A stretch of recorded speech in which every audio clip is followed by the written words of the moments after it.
Chris Zweig, and coming next on CJ at the Movies, some new movies starring Joaquin Phoenix, John C. Reilly, Keira Knightley, and Kevin Hart, a look at the new animated feature Smallfoot, plus a quick glance at the documentary about the late great Gilda Radner. All this and coming on next on CJ at the Movies.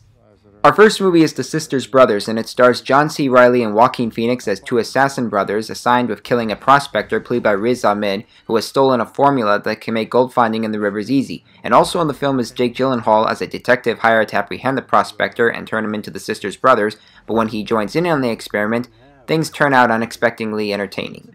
You hit me in public, Charlie. So I slap you, you slap me back. We're even. So go ahead. Hit me. Hit me.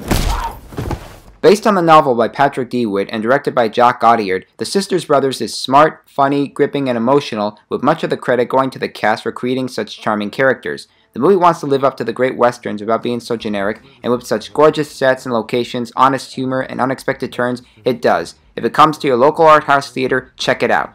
Next up we have Smallfoot, the latest animated comedy from the Warner Animation Group starring Channing Tatum as the voice of a Yeti, who decides to prove to his village that people known to them as Smallfoots exist, and he finds one, a struggling TV personality voiced by James Corden.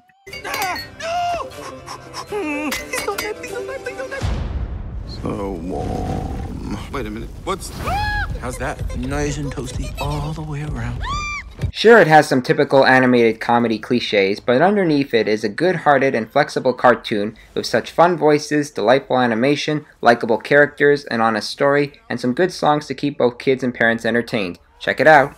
And our next movie is Colette, starring Keira Knightley in one of her most memorable performances as Colette, who has written stories based on her letters from her youth, creating a character named Claudine. Dominic West plays her sexist husband, who takes credit for the book and forces her to write more and to look like her character.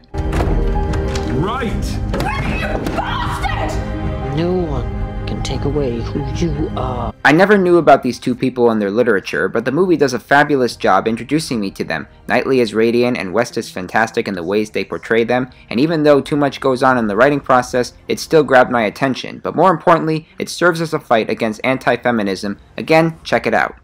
While the worst movie of the week is Night School, a boring comedy starring Kevin Hart as a high school dropout reluctantly taking a night school class in order to pass his GED exam, and Tiffany Haddish plays his no-nonsense teacher. He struggles to take the easy way out, but she's a lot smarter than him.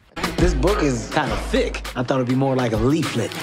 If you're not gonna do the work, drop the class. Just no, I'm gonna do the work. You'll see. We'll see. Yes, we will. Great. Superb. Excellent. Good. Haddish gives the best performance in this movie with her dialogue and vulnerability, but it's a shame that Night School has to be a bad Kevin Hart comedy with only one laugh, a variety of wasted talents, and an endless stream of dullness. If I were you, I'd drop this course.